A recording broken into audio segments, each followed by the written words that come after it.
você se formou em História?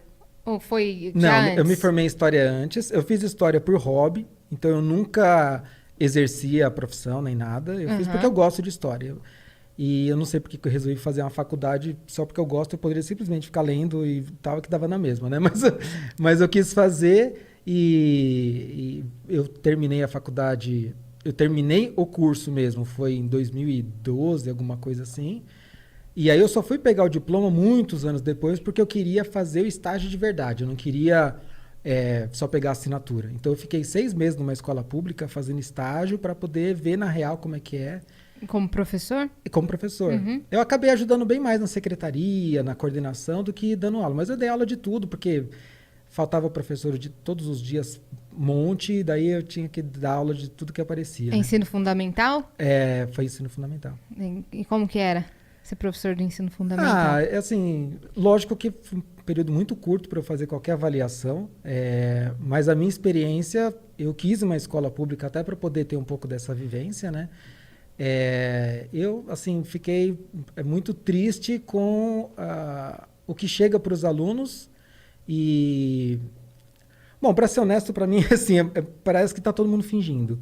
Então, a sensação que eu tenho é que os alunos fingem que estão para lá para estudar, que os pais estão fingindo que estão educando os filhos, e os professores, pelo amor de Deus, não estou generalizando, porque não são todos, lá tinham ótimos professores, mas parece que também estão lá para fingir que estão dando aula.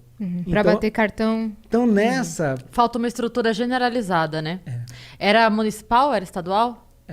Estadual. Era então quinta série, né? De quinta a oitava série, é isso? De quinta a oitava série. Eu dei aula no ensino fundamental até a quarta. Educação infantil e ensino fundamental. E eu falava muito isso, falta uma estrutura, né? Os professores não têm estrutura, todas as soluções vêm na base da canetada. Então, eu trabalho... Na época que eu dei aula, tinha o lance da inclusão, que era uma discussão eterna, porque, assim, a inclusão, ela é excludente para a escola, para a turma. Então, você não prepara o professor. Então, assim, você só está, politicamente falando, ficando bonito na fita. Mas, na verdade, você não preparou o professor para incluir. Ele não está incluindo. Ele está, assim... É o que você falou, é um fingimento, assim. Porque se o professor não procura por conta própria fazer um curso, buscar aprender Libras, buscar por conta própria, ele não tem. Dificilmente tem esse acesso. Mas de alunos especiais, né? Então eu já vi, assim, na educação infantil, eu já vi amiga minha que recebeu uma criança autista, né? Eu não sei se tem algum termo específico para isso, se tiver, me perdoem, eu, enfim, desconheço. Não, mas é que eu não sei se tem algo, portador, eu não sei se tem alguma coisa assim, mas enfim, eu tô falando aqui inocentemente, pelo amor de Deus. Mas que ela tinha muita dificuldade porque ela precisava ficar, eram crianças pequenas, assim, de 3, 4 anos. Então ela precisava ficar com ele o tempo todo no colo. E aí, assim, ela tá incluindo esse ou tá excluindo os outros 29? Minha mãe, ela trabalha como auxiliar de vida escolar numa escola da prefeitura e ela faz justamente esse trabalho. Ela cuida das crianças com necessidades especiais.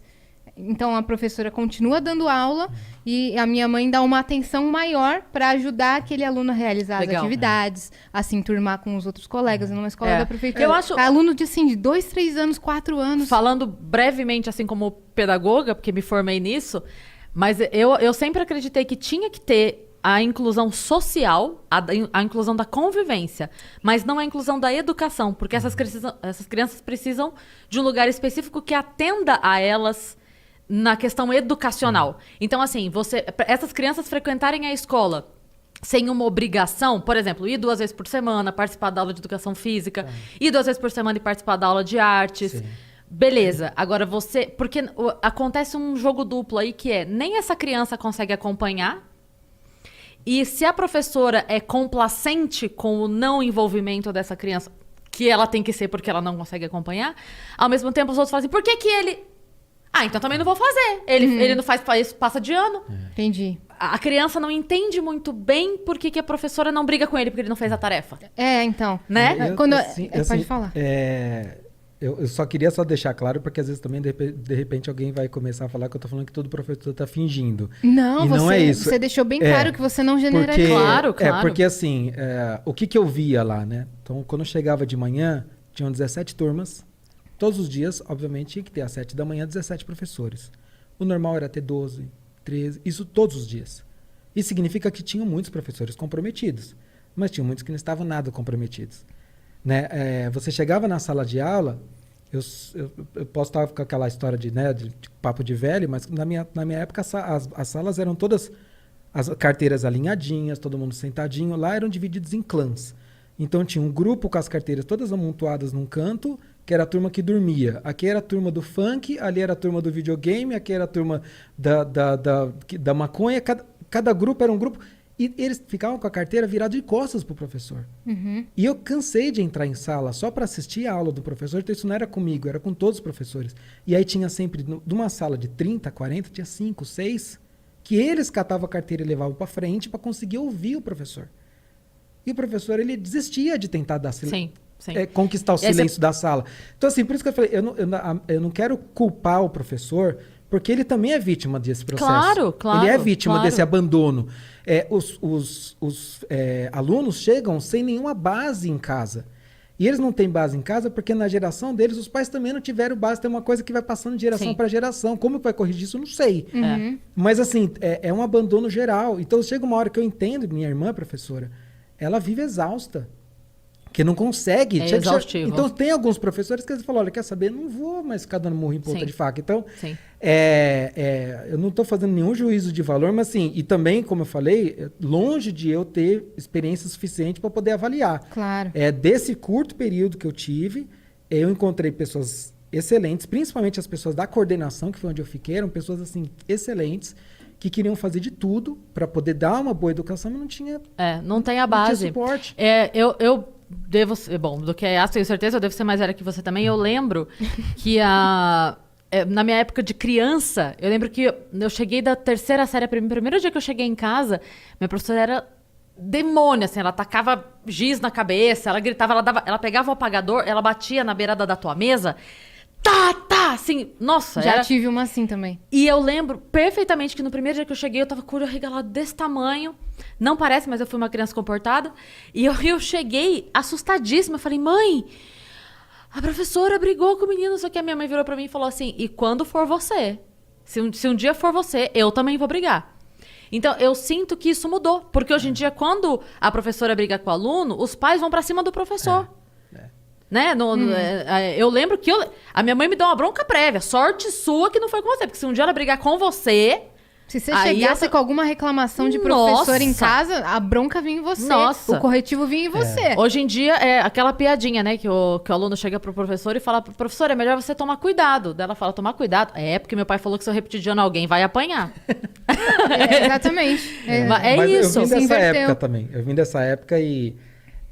Por sorte, não só sorte, eu sempre estudei em escola particular e eu falo que não por sorte porque minha mãe trabalhava em 2 turnos para conseguir pagar a escola, eu tinha bolsa e eu pago os meus estudos desde a 6ª série do fundamental. Você? Eu. Então, assim, eu comecei a trabalhar com 11 anos de idade, numa época que isso era quase aceitável, e na escola, eu trabalhava na escola de faxineiro. Eu trabalhei com 12 e com 13 anos na escola de faxineiro para poder ajudar, porque eu tinha bolsa. Meu Deus. Então, assim, eram tempos loucos, né? Então, eu sou de 79, então vocês façam contas aí. Então, eu tenho 42 anos, não sou tão velho, mas, assim, eram tempos diferentes. Hoje a gente fala isso, para quem é mais novo, fala isso é impensável, mas eram tempos diferentes. Então, eu lembro uma vez, a minha mãe chegou pro meu irmão, né? Eu não lembro, porque nessa época era muito mais novo, mas ela conta. Chegou meu irmão quando ele fez 14 anos, falou, você tem que trabalhar, arrumei um emprego para você. Daí meu irmão falou, que legal, ficou todo feliz. Quanto que eu vou ganhar? Daí meu irmão falou, o que você sabe fazer? Eu não sei fazer nada, é isso que você vai ganhar. Eu já combinei com o seu chefe, você não vai ganhar nada. O dia que ele achar que você merece alguma coisa, ele te paga. Você está indo lá para aprender. Não sei fazer nada. Então assim, isso aí que você vai ganhar. Era outros tempos. Então, a gente aprendia muito cedo a ter responsabilidade, respeito, esse tipo de coisa. Então, quando você se depara com um cenário de caos, como eu ficava horrorizado. E eu, para ser muito honesto, eu tinha vontade de, trabalhar com o que eu faço durante o dia. E falei, à noite eu não tenho nada para fazer, eu vou pegar para dar aula numa escola, alguma coisa... Nem que fosse só por realização pessoal, porque eu gosto de história. Eu falei, acho que eu vou dar aula todo dia. E eu acabei desistindo. Eu falei, acho que eu vou passar mais nervoso do que ter satisfação. E Sim. assim, eu fico com dó, porque eu vejo muito professor que sofre mesmo com essa situação de abandono, né? É. Sim. Às vezes a pessoa, ela chega ali pra fazer. É. Né? Ela se forma na vontade de fazer, ela vai, só que daí passa 1 ano, 2, 10.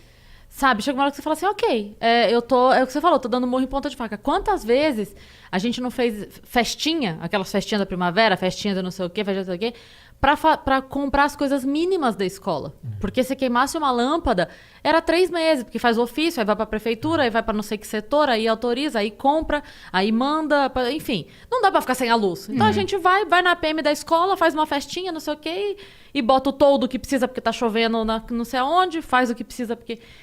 Tem que ser assim, porque é o que você falou, é uma situação de abandono completa Geral. de Completa, todos os de lados. todos os De todos os lados. lados. Todos os E eu acho também que falta isso. Eu não sei se eu já falei isso aqui, mas eu costumava dizer isso quando eu dava aula, que eu falava assim: o problema não são os 35 alunos, são os 70 pais e os 140 avós, que estragam os 35 alunos. O meu pai, ele costuma dizer uma coisa que eu acho maravilhosa. Ele fala assim, o erro já começa no nome, porque a gente chama de Ministério da Educação. Não, é Ministério do Ensino, porque educação vem de casa. Mas é verdade. Verdade. E a É gente verdade. chega com muita criança hoje que não sabe falar, por favor, com licença. Ser minimamente educado. A professora tem que brigar pra criança escovar o dente quando ela chega em casa. Fala, gente, Que não trata o professor como uma figura, assim, de autoridade Não. dentro da sala. Que É. trata como funcionário. e porque ele ouve isso, né? Ele não é do nada. A criança não tira isso do nada. Para você conseguir numa sala de aula ter atenção é difícil. Quando você é um professor novo, que nem no meu caso que eu estava ali para fazer estágio, Sim. para você conseguir ter a atenção da classe era terrível. E eu ia às vezes assistir aula de professores que estavam naquela escola há anos, e eu chegava a contar dos 45 minutos da aula, era mais ou menos uns 30 minutos que ele perdia do tipo pedindo silêncio, tentando mandar um arrumar a carteira, outro que parou de jogar de papel. Aula mesmo. Daí ele catava o livro, pedia para alguém escrever um parágrafo que estava no livro na lousa, que é assim, uma inutilidade completa, porque se já está no livro não precisa escrever na lousa, Sim. né? Mas assim, para ocupar o Pra tempo. preencher o Aí resto no do final, tempo. para preencher o tempo, porque enquanto isso ia conferir diário, ia fazer Sim, alguma coisa, sim. a hora que tava faltando tipo 10 minutos para terminar a hora, ele ia falar o que estava na lousa e acabou a aula. Ninguém absorvia nada. Eu ficava assim, gente, o que aconteceu aqui? É, então. E quando a gente tá na sala de aula, quando a gente é criança e adolescente, a gente não tem essa visão que a gente tem depois que a gente é adulto e começa a ver o que acontece. Aí você fala, meu Deus, cara, acontecia isso na minha sala, sei lá, de virar a carteira e a gente... Não, eu fazia bagunça na minha sala também, Exato. mas não era todo dia o tempo inteiro. Porque as pessoas, a sensação que eu tenho é que eles estão entrando na escola e saindo do jeito que entrou. E o pior, assim, eles estão aprendendo para a vida, para sua formação moral, que nada disso tem importância, que estudar não é importante. Tá? E eu acho que isso causa um estrago muito grande para a próxima geração. Sim. Então, assim, é triste, é bem triste o que tá É acontecendo, exaustivo bem triste. trabalhar no setor de educação no Brasil. Exaustivo. Muito, muito.